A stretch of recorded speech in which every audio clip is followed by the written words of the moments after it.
Hello everybody, I'm Raphael Perry and it's time for some more Fabled Lands.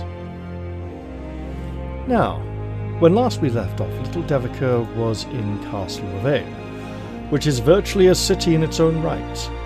The outer courtyard is filled with stables, grain stores, pens for livestock, carpentry yards, and a smithy. Nearby, some knights are keeping fighting fit by charging with lances at a straw-filled dummy. Beyond, another line of defences encloses the inner keep. The armoury in Castle Ravane resounds with the clamour of hammers on anvils.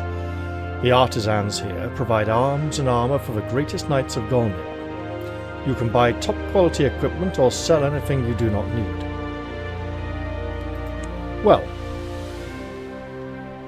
currently, for this episode, I have a distinct feeling I need to get rid of one of these potions.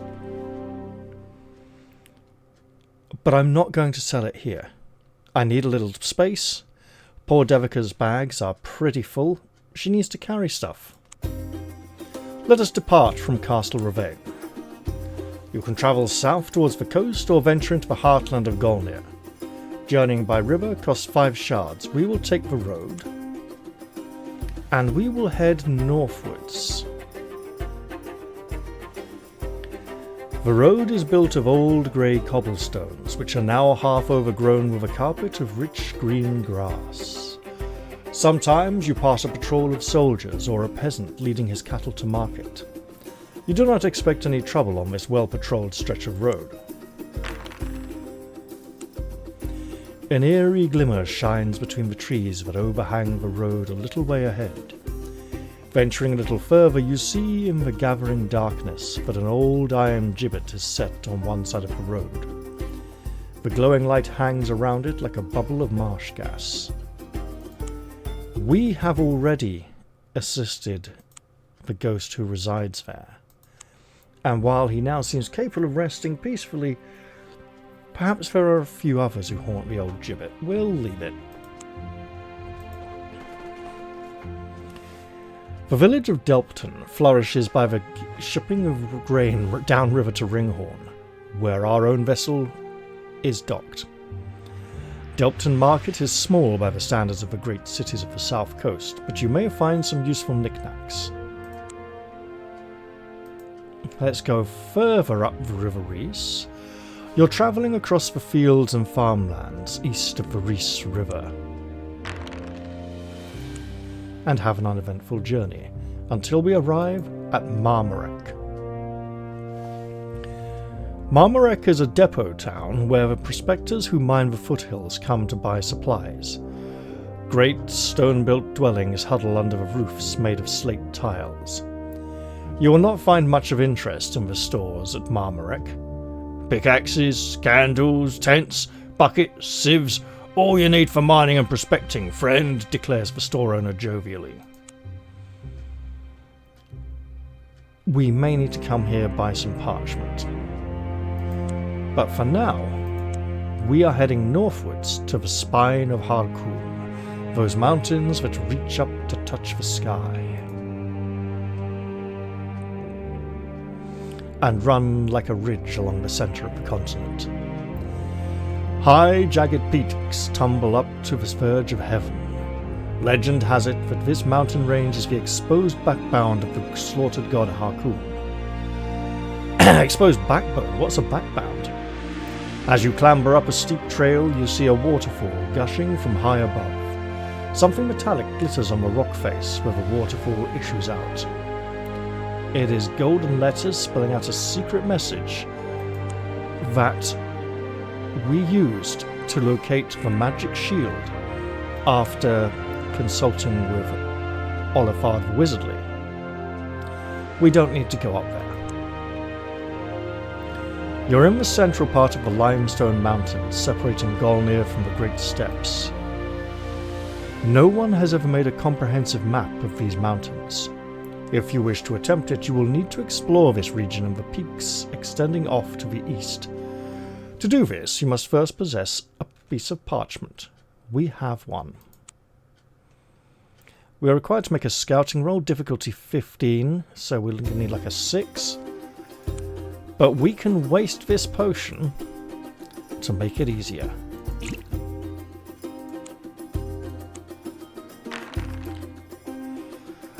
Let's use a scouting blessing. That was terrible, rolled a double one. The gods sometimes smile upon the worthy. You are given a second chance. Better. After several days, you have the beginnings of a chart showing the passes and trails through the mountains. Your map is only partially completed. You need to explore another part of the mountains to be able to finish it. Now, we could head east and try to finish this map. There are some rather nasty dangers over there, though.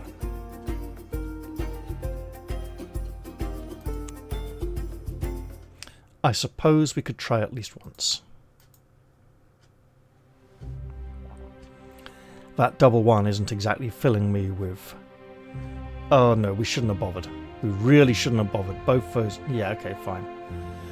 You're traversing the spine of Harkun, of mountain range. Distantly against the sky, you can see the massive bulk of Sky Mountain. The forked, snow-clad peak resembles a crone's broken tooth. According to legend, the moon once caught on the peak of the Mannequin people had to fly up to break it loose. No human has ever scaled Sky Mountain as far as you know. We have an uneventful journey, the best thing we could possibly do. The Hydra could be nasty and could destroy our armor. The Mannequin people is an encounter we'd like to have after doing something at Karan Baru and Sokhara. You're determined to finish your map. Ooh. You successfully complete your map on your own piece of parchment. You now possess a map of the mountains. You tuck away your new addition. Once you've done that, you continue on your way. Now we want to be getting back. So we'll track our way back through the mountains. Ignore it, we have a map. Down to Marmarek. Follow the river down, further still. Nice, down onwards to Dalton. And follow the river road to Castle Ravane. We meet a pardoner. Confess your sins, says the pardoner you meet along the road. For a small fee I can grant you absolution. We have a sanctity blessing already, so we are godly enough. And we arrive back at Castle Ravane. The black turrets of Castle Ravane rise above the treetops. From the topmost tower flutters the black lion banner of the Ravane clan. This is the stronghold of Varna, Baroness of Ravane, and we intend to enter. You're near the heavy drawbridge. Sentries of huge black halberds block your way across the bridge. You try to convince them to let you enter. We are allowed inside. Let's go to the inner keep. The doorway into the castle keep is guarded by elite knights in gleaming gem-studded armor. They watch you narrowly as you approach, then slowly cross their halberds to bar your path. "What is your business here?" asks one. The guards are not convinced you're important enough to be admitted to the keep.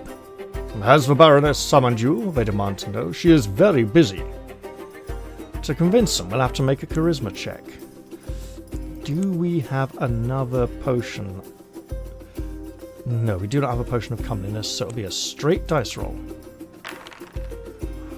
Oh, only just. The guards are convinced by your persuasive tongue. One of them gestures with his thumb, saying, "Go on in then, before I change my mind." The inner keep of the castle is a mighty fortress with walls several meters thick. Narrow windows admit golden shafts of sunlight in the gloomy hallway. Let us request an audience of the Baroness. Sir Debramas, the seneschal, takes you in to the Baroness's court. She sits in regal splendour on the gilded seat of House Ravane. A gonfalon showing the black lion crest hangs on the wall behind her. Although young and slender, she has the fierce, unflinching gaze of one who is born to rule. "Why have you come?" she asks. "In pursuit of a quest, milady." "You wish to serve this noble household?" replies Baroness Varna. "In what capacity?" "Well, you did ask me to make a map, milady." "This chart will be useful to our soldiers if there should be any danger from the nomad hordes of the deep north," says Varna. "You have served me well. You gain 1 scouting permanently." Which means we're now looking at an 11 there, up from a base of 8. Varna also orders her seneschal to reward you with 500 shards out of the castle treasury. We are now significantly more wealthy. Our business here is done, and we now have 3 empty spaces. Let's check the supplies here we can purchase.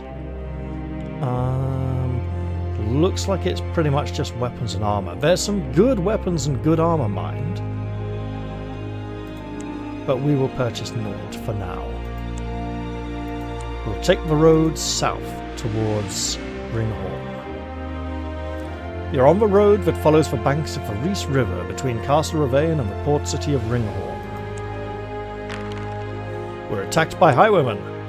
5 swarthy brigands leap out from the hedge at the side of the road. They are masked with silk scarves, but you can hear their sneers as they raise their swords and demand, "Your money or your life?" If lifeblood is to be spilt, then let it be so. We are a devotee of Nagil, the god of death, after all. This will not be an easy fight. The brigands seem almost amused by the sport. Let them come. Let them all come. Well, we're going to open up with a curse. "The gods condemn thee, foul brigand! And now feel the burning, cleansing flame."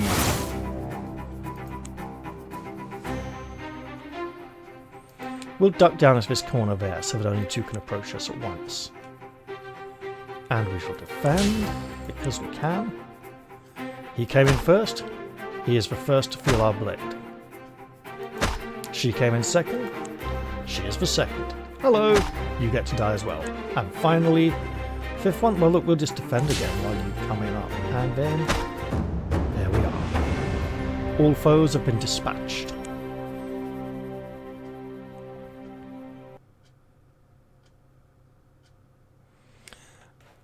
You ought to have learnt a few tricks in that fight. Searching the bodies of the brigands, you find 4 suits of leather armour, 1 suit of ringmail, 5 swords, and a purse containing 37 shards. We'll take the ringmail, because that's good value. I can't remember if the leather armour or the sword is for better value, so I'll take 1 of each. Ringhorn receives goods from all along the Reese River, trading along the coast from Utaku to Yellowport, and south to distant Ankong Konu. It is a very large, bustling city. You can buy a townhouse here for 150 shards. Ringhorn Market consists of hundreds of stalls crowded into a cobbled square under the walls of the sheriff's citadel. The leather armour was slightly better value than the swords. We have sold the plunder, and now we're going to buy a lantern. And I'm going to shunt it along to there.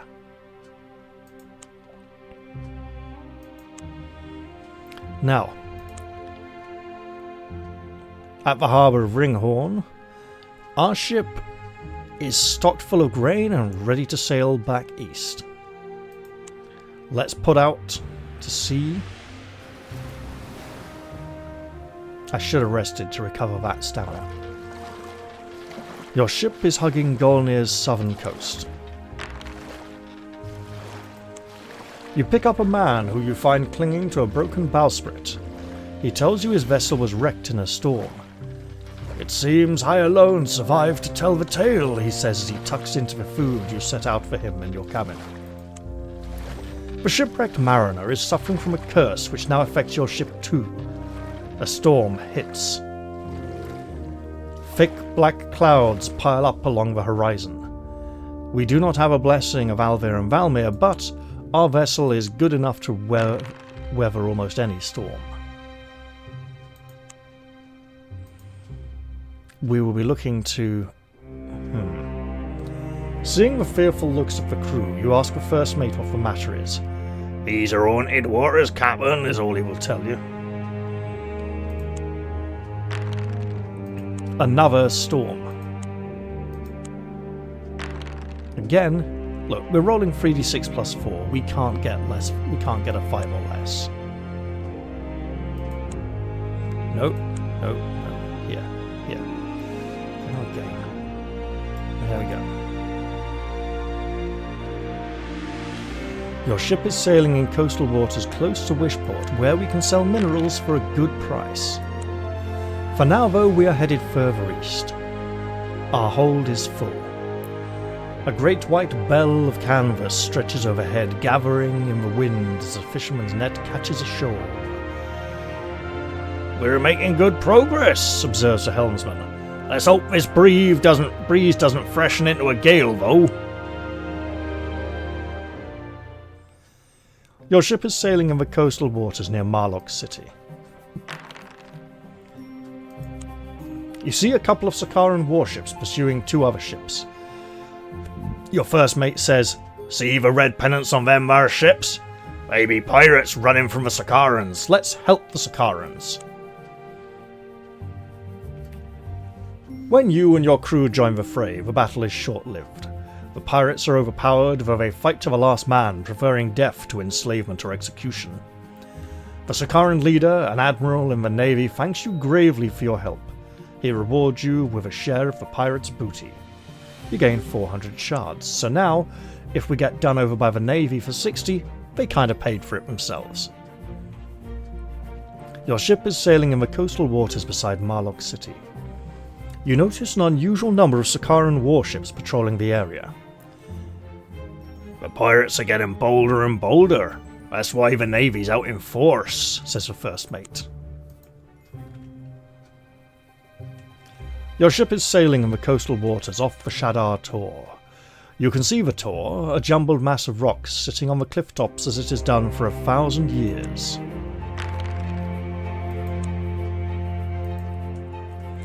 Let's go a little further to the east.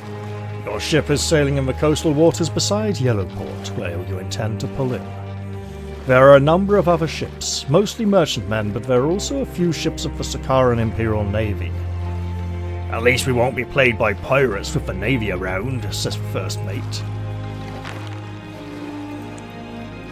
Heavy black clouds race towards you across the sky, whipping the waves into a frenzy. The crew mutter among themselves fearfully. Can't wait to get rid of this accursed passenger. The storm hits with full fury, and we weather the storm. Yellowport is the second largest city in Sakara. It is mainly a trading town and is known for its exotic goods from distant Ankon Konu way to the south. We hope to visit that land someday. The Stinking River brings rich deposits of sulfur from the Lake of the Sea Dragon down to the town, where it is extracted and stored in the large waterfront warehouses run by the Merchants Guild. From here, the mineral is exported all over Harkuna. Unfortunately, all that sulfur has its drawbacks. The stink is abominable, and much of the city has a yellowish hue. The river is so full of sulfur that it is virtually useless as a source of food or of drinking water. However, the demand for sulfur, especially from the sorcerers' guilds, is great. Politically, much has changed in the past few years. The old and corrupt king of Sakara, Corin VII, has been deposed and executed in a military coup. General Grieve Marlock and the army now control Sakara. The old Council of Yellowport has been indefinitely dissolved, and a provost marshal, Marlowe's Marlock, the general's brother, appointed as military governor of the town. To leave Yellowport by sea, buy or sell ships and cargo, go to the harbour master, where we shall indeed go and sell this grain for twice what we paid for it. Now,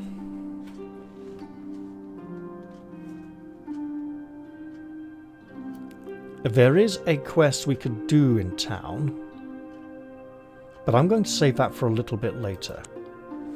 For now, we'll head into the Gold Dust Tavern, which is a plush inn beside the city gates. The tavern costs you 1 shard a day. Each day you spend here, you can recover 1 stamina point if injured, up to the limit of your normal unwounded stamina score, and we intend to do just that for a 1 whole shard expended. Now that we've done that, we're going to leave our vessel here and head out over land, up towards Trefoil. The main road between Marlock City, Trefoil and Karan Baru is well maintained with regular guard posts. The Sakarans are nothing if not efficient.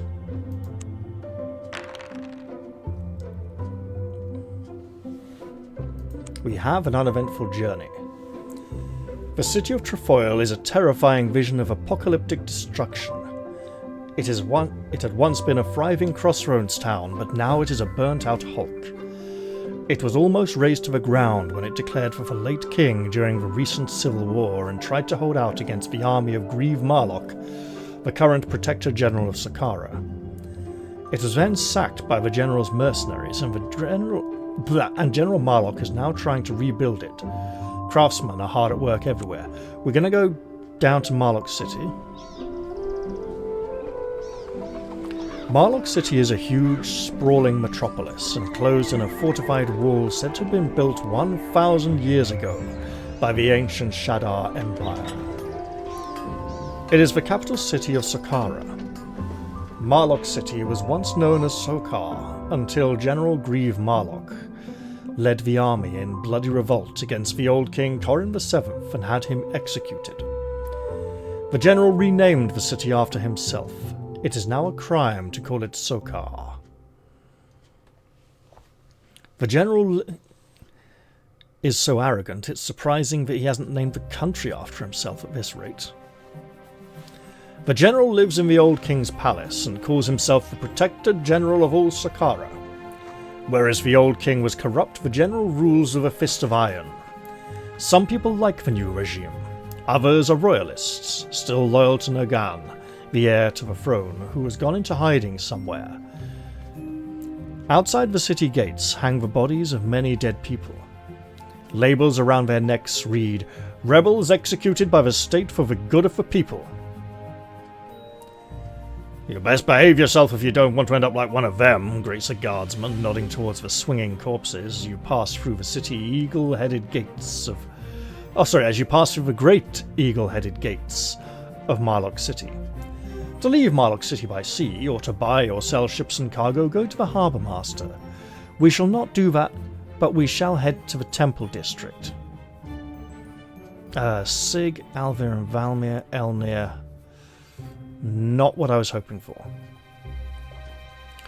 Saqqara's capital boasts a remarkable spiritual landscape featuring 3 grand temples, each occupying its own district location amidst the city's bustling streets. Additionally, it is home to the unique House of Priests, serving as the administrative heart of the polytheistic religions, covered in both Saqqara and Golnir. Let's visit the Temple of Elnir. The Temple of Elnir is a single spire reaching skywards. Eagles roost in its lofty belfry. They are sacred to the priests of the Sky Lord. Elnir is the divine ruler of the heavens, patron of statesmen and kings, and his sons are the Storm Lords. "Thunder is the sound of the sons of Elnir smiting the cloud demons," says a passing peasant. Oh, sorry, I thought that was a priest. "Thunder is the sound of the sons of Elnir smiting the cloud demons," says a passing peasant. We shall seek a blessing. If you're an initiate, it costs only 10 shards to repurchase Elnir's blessing. A non-initiate must pay 25 shards. It's a charisma blessing. We'll take it. We will also visit the Temple of Sig. The Temple of Sig the Cunning, patron of vagabonds, troubadours, lovers, thieves and rogues, is a ramshackle warehouse in the poor quarter. Inside, however, there is so much wealth it makes you gasp. The idol of Sig, a saturnine, two-faced young human of indeterminate sex, is covered in gems. As you can see, we have been made rich by generous donations, says a black-robed priest. Let us seek an audience with the High Priest. The High Priest takes you to a private chamber. You may be just what the temple needs, he says. A good, old-fashioned thief. There is a suit of armor made entirely of gold, ceremonial only, of course. Nevertheless, we would like to have it donated to us. I see, you reply. And where is the armor? Well, that's the tricky part. It's in the Temple of Turnai in Karan Baru. In fact, it's worn by the idol of Turnai himself in the temple. Can you bring us the gold chainmail of Turnai? In return, we will instruct you in the roguish arts. We shall accept this mission, although we will have little confidence in achieving it soon. Let's leave the temple and in fact leave the city and head back up to Trefoil. Ah, an ill omen, we lose our charisma blessing. Well, let's head on up to the roadside tavern. You join the much-travelled road that connects Trefoil and Karan Baru. The traffic mostly consists of convoys of troops and supplies. Eventually you come to the Weary Pilgrim Tavern, a way station between the cities. The tavern costs you 1 shard a day. Each day you spend here, you can recover 1 stamina point if injured, up to the limit of your normal unwounded stamina score. Let's buy a round of drinks because I can't remember if we've done that here before. We probably have. A trader from the far north tells a story about the great wizard Targdaz the Magnificent. I think... yes, we've heard this story before.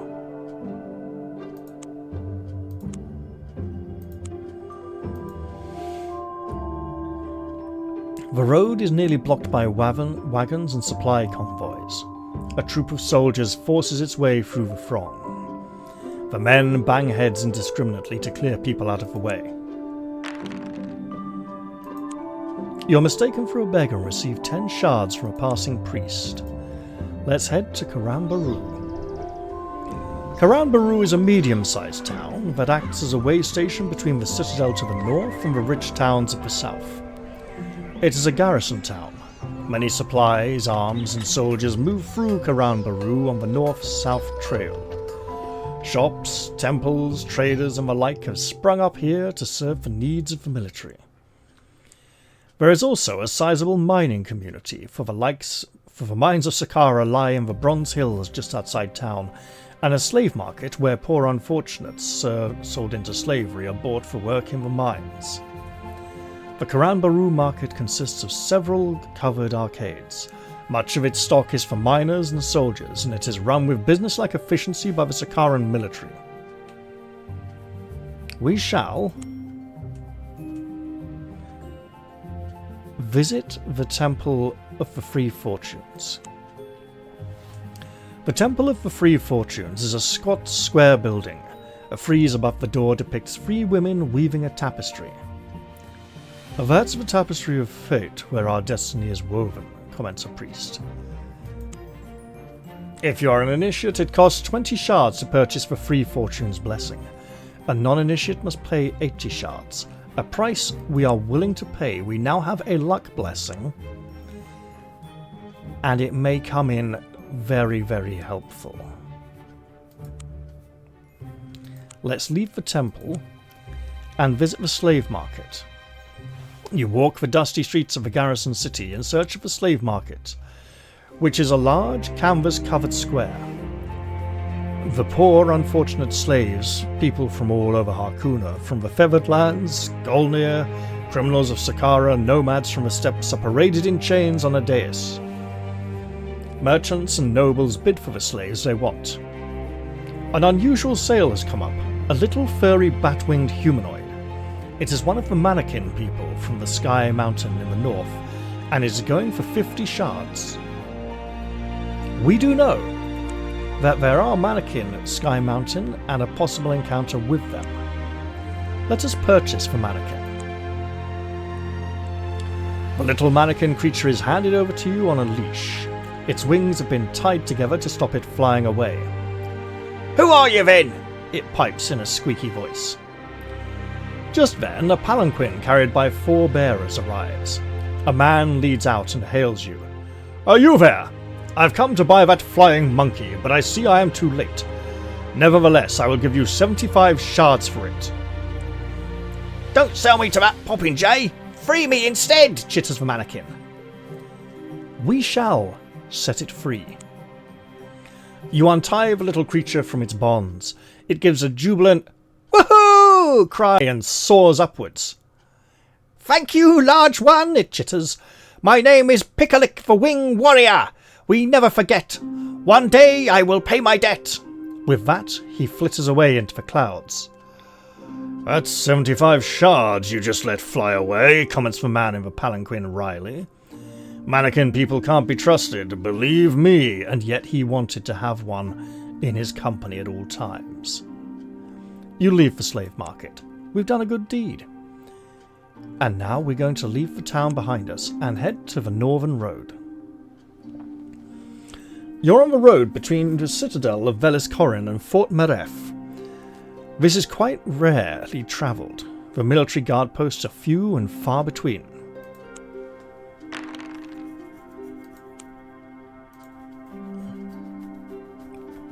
You are crossing the wild country of northeast Saqqara, heading for the main road. And we are attacked by wolves. So be it then.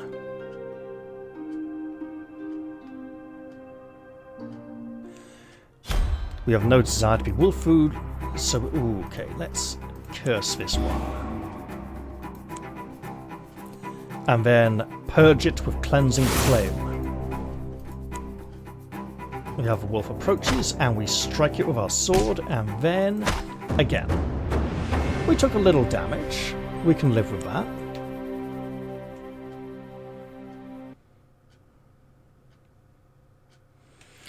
Not being eaten by wolves is no small reward on its own, but you decide to get some wolf pelts as compensation for the stress. The road between the citadel and Karan Baru is chock-a-block with troops and carts. It looks like there is a war in the north.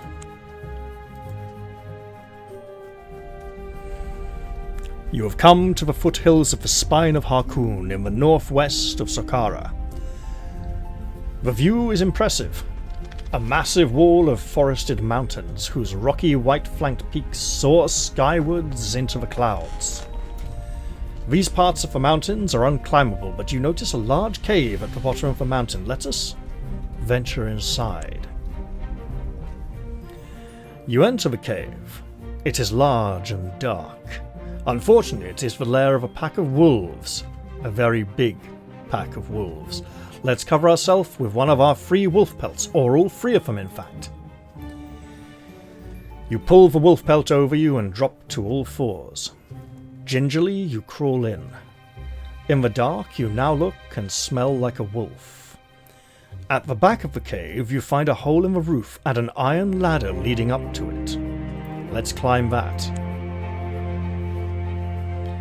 You come to a network of underground tunnels that run into the mountain. It is pitch dark and you must have a source of light such as a lantern or candle to proceed. Ah yes, the wolves won't find that suspicious at all. The tunnels are natural, probably the course of an old underground river now long dead.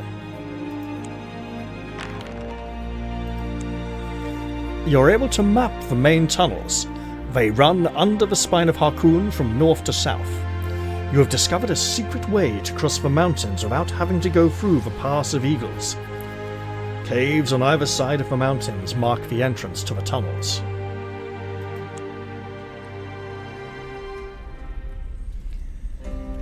You're at the base of the mountains of the spine of Harkun, west of the Pass of Eagles. The mountains rise up before you, an impassable barrier. You find a small cave mouth in a cleft of rock. We know where that goes. Let's head northeast. You're in between the Gemstone Hills and the citadel of Velis Corin. A vast army has made camp near here, some miles north of the citadel. It is alive with activity. Caravans of supplies and camp followers are everywhere. You learn that this is the army of the Northern Alliance, led by General Belladai. Belladai was the commander-in-chief of King Corin of Saqqara's army before Grieve Marlock usurped his throne.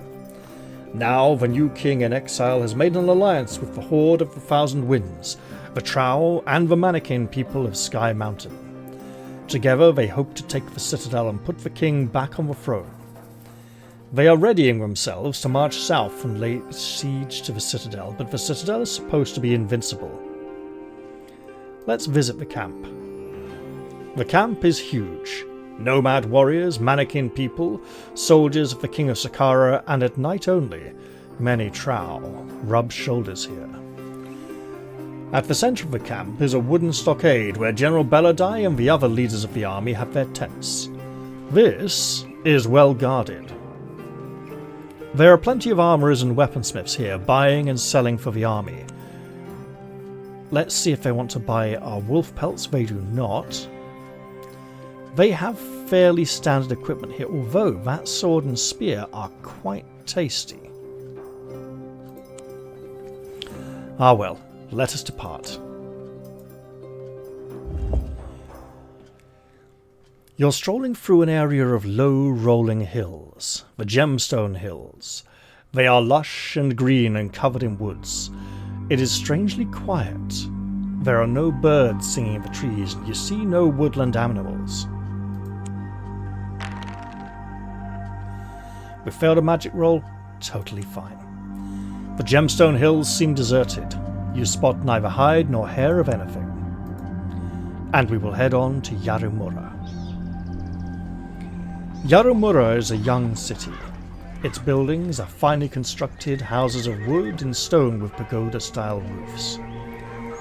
The clan of the White Spear, exiles from the east, rule the city. 100 years ago, civil war raged in Akatsurai. The clan was forced to flee in its ships to the west. Unable to find refuge in Saqqara, the clan founded Yarumura, the clan's fiercely loyal samurai warriors easily suppressing the local nomad tribes. The current daimyo, the chief of the clan, is Lord Kumonosu. He dreams of the day he will return to Akatsurai as shogun of the empire. To leave Yarumura by sea, or to buy and sell ships, visit the harbour master of the sea barrier.